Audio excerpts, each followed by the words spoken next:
From now on, you will learn two image attributes: image size and resolution. You'll also learn how many pixels you need. In addition, you'll learn how to resize an image in Photoshop when you need add or reduce pixels. And in the end, you will understand the mechanics of what makes a successful image both in print and on screen. All right, let's back to our topics: image size and resolution. As we have talked about before, the key element in a digital image is the pixel. Now it's time to take a look at a digital image inside of Photoshop. Here's a tip for you.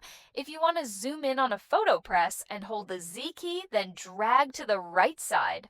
Or hold Alt-Option, then keep rolling mouse wheel. Look carefully when I reach 500% zoom ratio. You can see that I've got square pixels inside of this image. If I zoom in farther, I'm going to see white lines surrounding each and every pixel. That is always the way things are inside Photoshop. Whether you're dealing with the pixel-based layer, a vector-based layer, or editable text or anything, you are always working in the square units known as pixels. It is here I introduce you image size and resolution. The number of pixels inside of an image is the image size, and the number of pixels that are packed in a square inch when you print that image is the resolution. This image we are looking at is 3,456 pixels wide by 5,184 pixels tall, which means that we have a total of 3,456 times 5,184 equals a little more than 17 million pixels. And this total pixel count is known as the image size.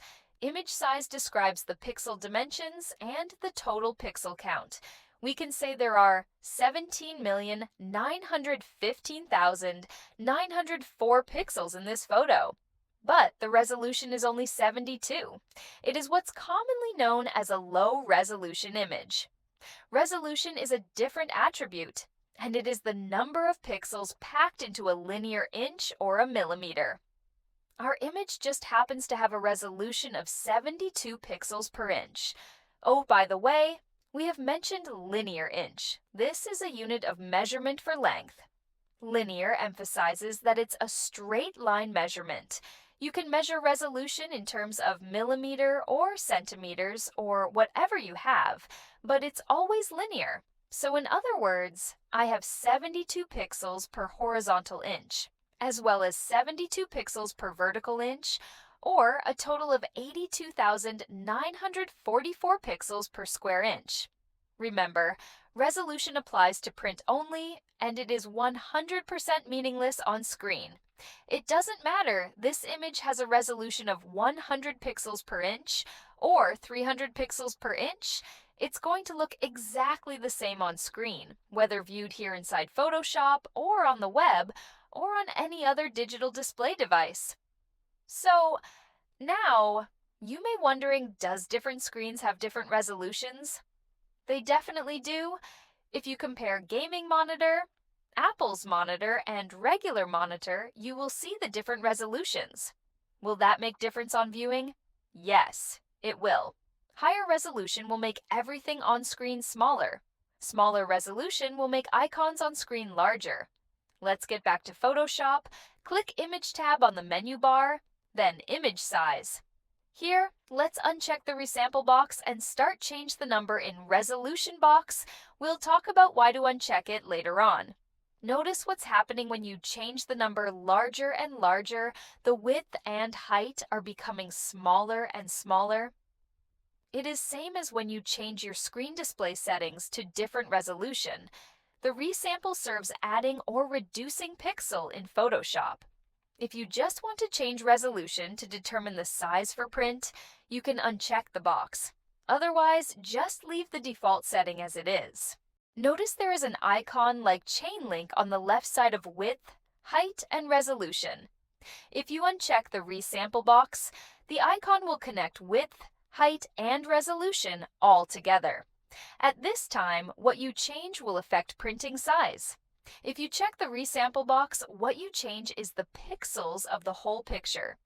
But in this way, we are doing destructive photo editing. Remember what we will learn from this whole Photoshop tutorial? A non-destructive photo editing. That is why I want you uncheck the resolution box. Okay, let's continue our topic here. If you click the Fit to box, choose Auto Resolution, there is a window pop up. You will see there are options. Draft, Good, and Best. These are setting for different printing purposes. If you use laser printer, you may want to use Good. For commercial use, you may want to use Best. Also, when you make selection on Draft, Good and Best, the resolution number will change too. In our case, in the auto resolution setting, we set screen to 133. This is because the standard halftone frequency is 133.3 per inch. Click OK, see the resolution has auto-adjusted. If you go back to auto resolution, change screen to 150, which is another common frequency, then you will see the resolution number has changed again.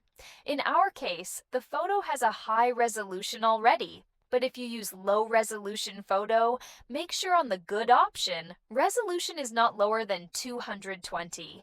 And on Best option, the resolution is not lower than 267. In our case, you don't not need to change anything, because the resolution is high enough. In real-life printing, you will need to decide the printing size first, then change width and height accordingly.